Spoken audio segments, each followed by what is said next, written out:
Today's Spotlight on Naperville is brought to you in part by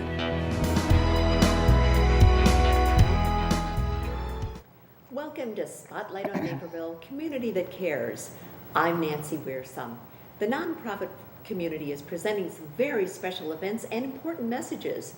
Today's show highlights 6 exceptional organizations, each committed to the vibrancy of our entire community.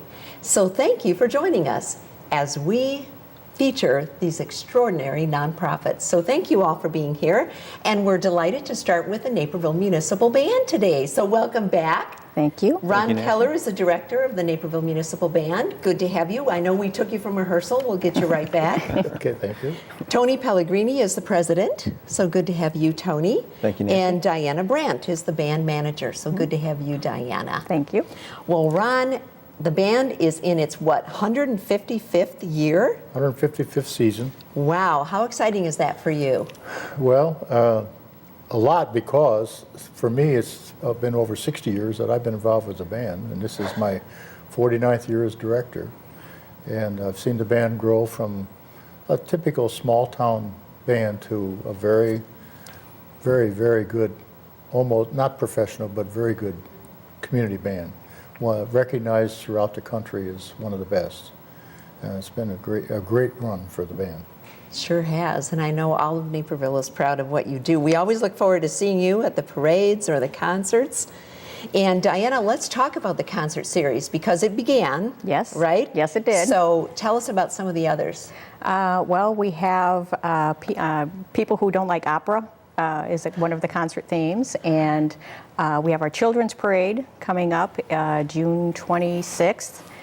Where we feature, I think we're playing selections from Frozen, and we have the children parade, so they walk around the park in a nice teddy bears.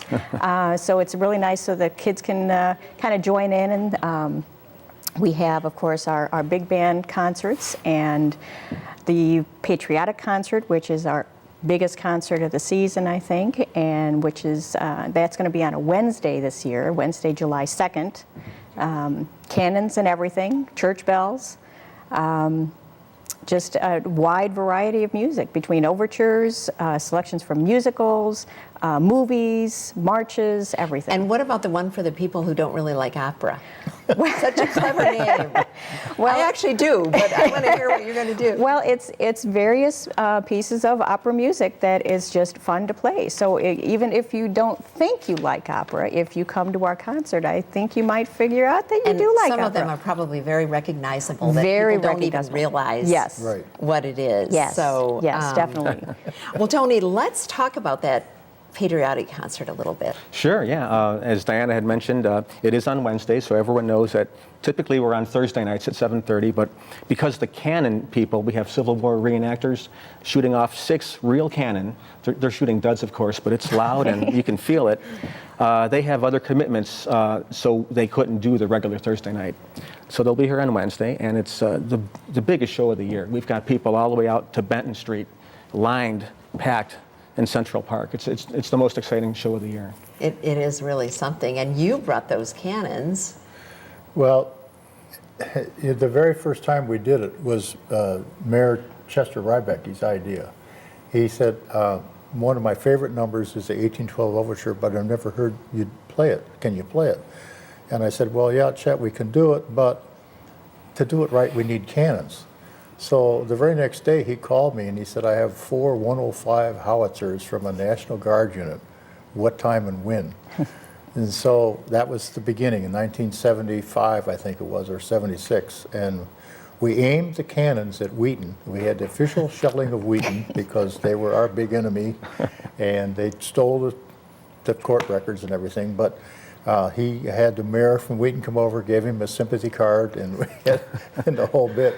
And he played it up big. Well, it locked us into this thing, and we got church bells because there's 4 churches within a block of Central Park, and between the churches and the cannons, this whole thing goes on, and it's created a tradition that there's no way to get out of it. That's the biggest thing of the summer. Well, like Tony said, we get 6,000 to 8,000 people in that park on that concert.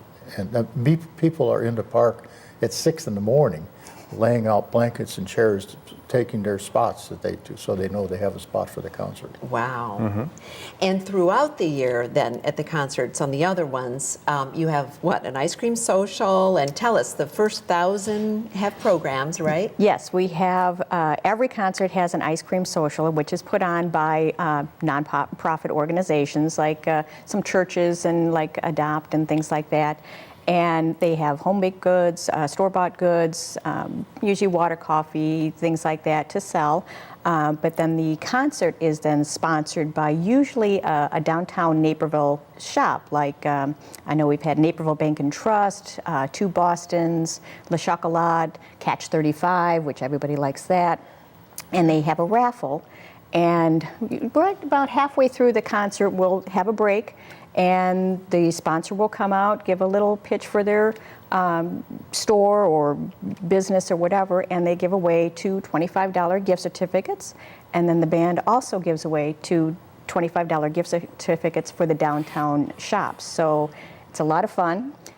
We have 1,000 programs for that evening's concert. They're all numbered. Once the programs are gone, that's it. And we draw lucky numbers, and 2 people get the sponsors' gift certificates, and 2 people get the band's gift certificates. So it's a lot of fun. Even more fun. Even more fun. And I want to talk about, briefly, the age span you have in this band. Because you talked about yourself, that you've been director for 49 years. I think they're going to keep you, Ron. I think you mastered the long-term audition here. But what is, what's the oldest, do you know, the oldest Our oldest person? player is 92, and our youngest player is 17. And we do have high school kids that sit in with us during the winter, and a few college kids that come back in the summer. We are very fortunate, the band is very fortunate, is we have very low turnover. And the younger people that have joined, we've got a new fellow in the percussion section this summer, and a euphonium section, and they're younger people, and that's the future of the band. Those younger people. I had a lady come up to me last year after the last band concert, and she said, "Are you thinking about retiring?" And I said, "Well, you think I should?" And she said, "No, I just was wondering if you were thinking about it." And I said, "Well, as long as I have my health and vitality, I'm going to do it." Well, that's wonderful. Well, we all look forward to it. Thursday nights, 7:30, but you better come early to get your spot.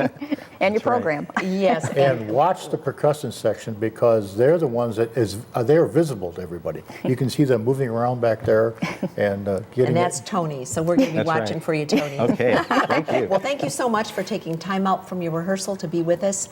We wish you the best this summer. We know it's going to be great.